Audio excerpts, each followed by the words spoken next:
ASMR. Make sure you subscribe. I have this great book that I actually have never read, and I just want to read it to you.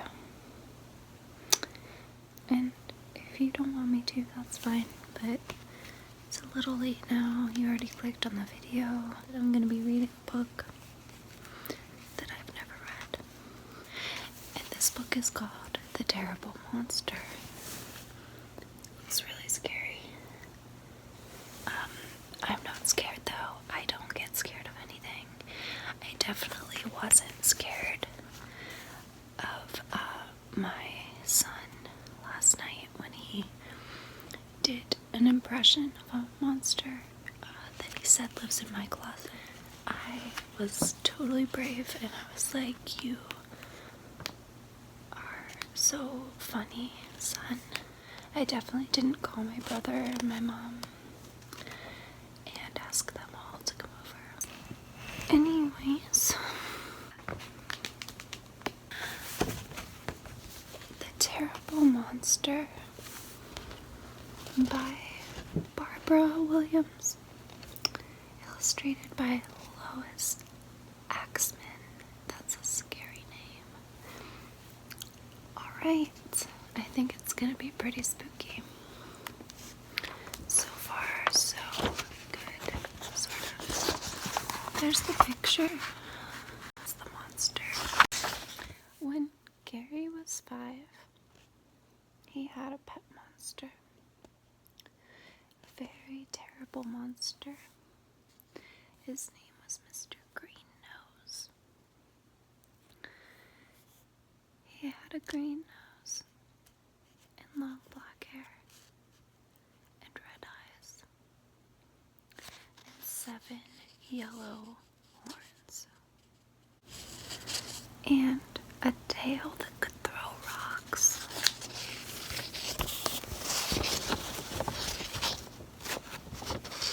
There's his tail throwing those rocks. See that? I believe this was watercolor. Mr. Green Nose could grow tall as a house.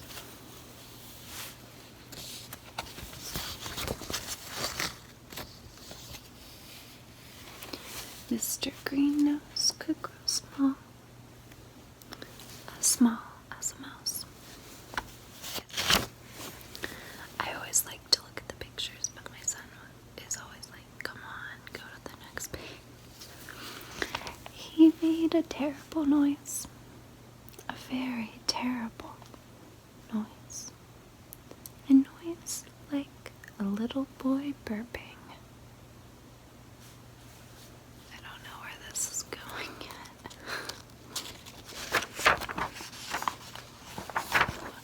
Oh my. Look at that. Mr. Mud lived next door. He could not see Mr. Green Nose. He did not know about monsters. They throw rocks. Mr. Mud thought Gary threw the rock. It went through Mr. Mud's window. It flew by his nose. It hits his goldfish bowl. Out went 5 goldfish and 2 black ones.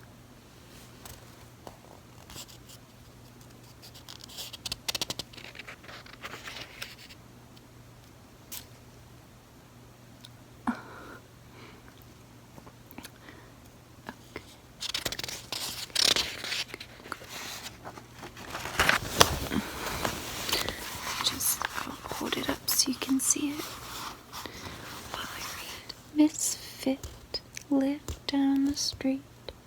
She could not see Mr. Green Nose. She did not know about monsters. They are bad to small animals. She thought Gary put the cans on her fat cat. Look at him peeking over her.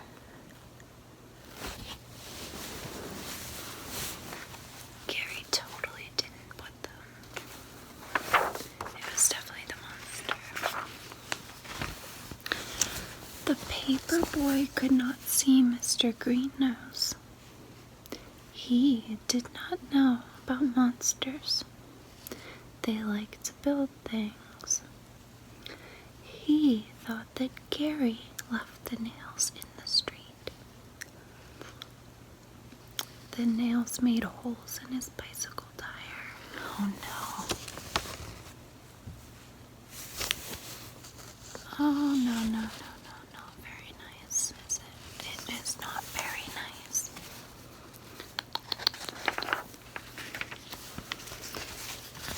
And there we go to school. This must be in like the 70s or something. Gary's teacher could not see Mr. Green-Nose. She did not know about monsters.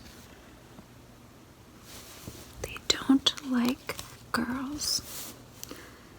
She thought Gary put the fly in Debbie White's milk. It made Debbie cry.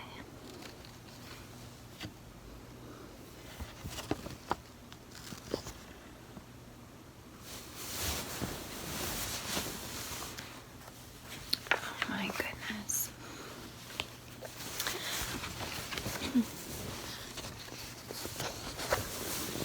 No one else could see Mr.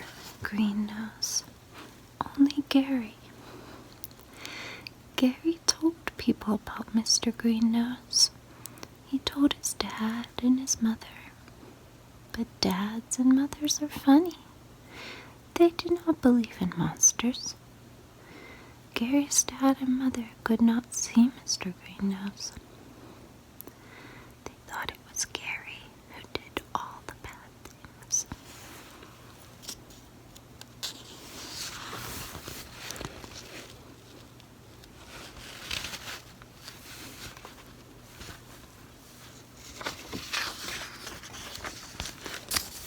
They thought Gary left his wagon out in the rain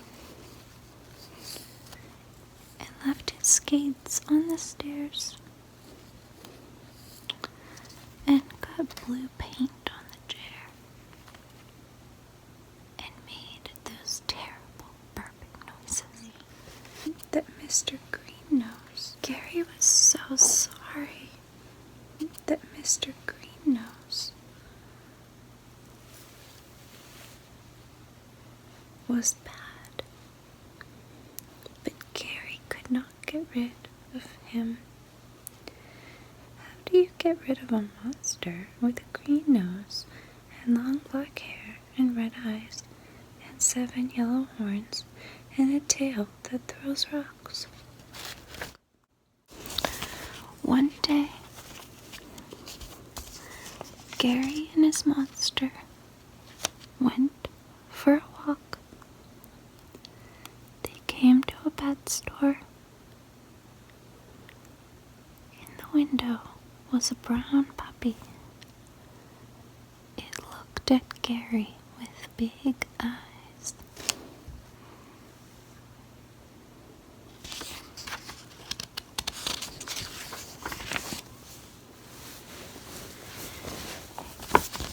Gary went into the store. He asked the man if he could hold the puppy. The man said yes. Gary took the puppy. His tail went fast. Oh, look, it's in his pocket.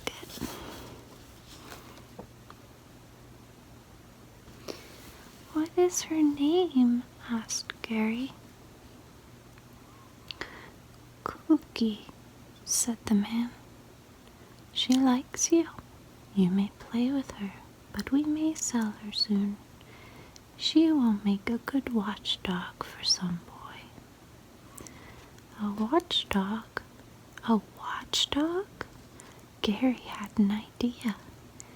He put Cookie down and he ran all the way home.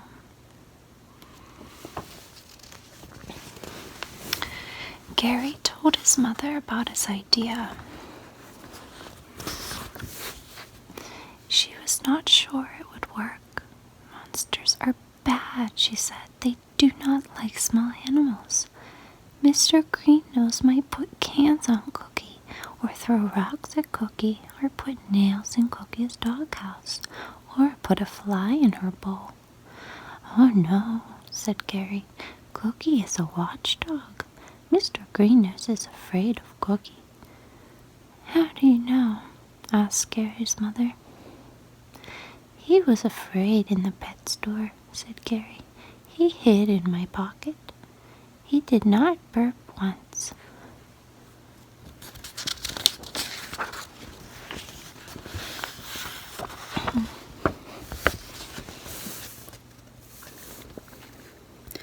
Gary's mother thought about it.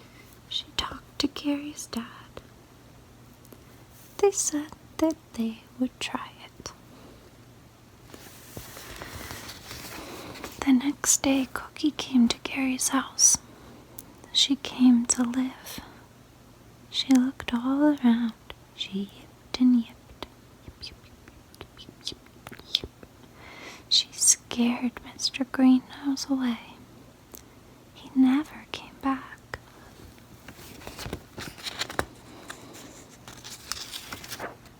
Sometimes, now, no rocks fly through Mr. Mud's window. Sometimes he asks Gary and Cookie into his house. He shows them his new fish bowl. It has 6 goldfish and 3 black ones.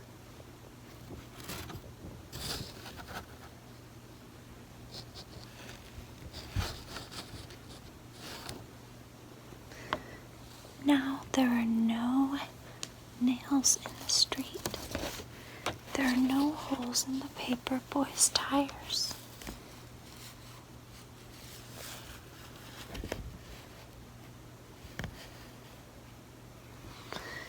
Sometimes Gary and Cookie even help him.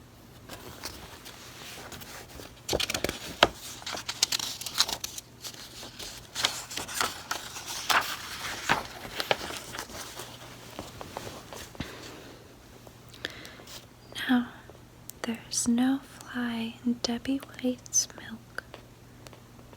Gary brings Cookie to school for show and tell. And Debbie plays with Cookie. Cookie makes Debbie laugh. Then comes in when it rains, and no one leaves skates on the stairs or gets paint on the chairs or makes terrible burping noises. I don't know that this would actually work for real life. I think, oh, that's the end. Okay.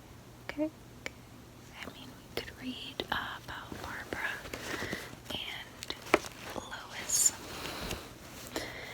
The author, Barbara Williams, has been writing since she was old enough to hold a pencil, and publishing since she was in grade school. In addition to Gary and the Very Terrible Monster, she has had 12 books, 3 plays, and a number of magazine stories, poems, and articles published. Her writing covers a wide range of interests, from children's picture books to college textbooks. But she is happiest when working on something whimsical. Mrs. Williams now lives in Salt Lake City with her husband and children. She loves to travel with her family, especially to places of historical interest. About the art Waxman is a native Chicagoan who lives with her husband and 2 children in the city. After attending the American Academy and the Institute of Design, Lois started as a fashion illustrator in a department store. When the children's wear illustrator became ill, Lois took her place and found she loved drawing children. She started freelancing then and has been doing text and picture books ever since. That's pretty cool. It's by Xerox Education Publications.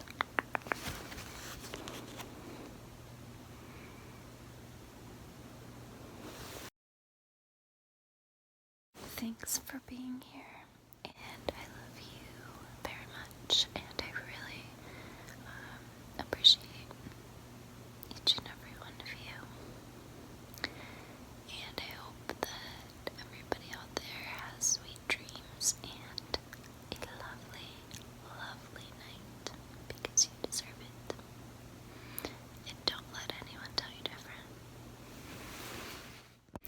These are my cats, and I just wanted to show them to you. Good night.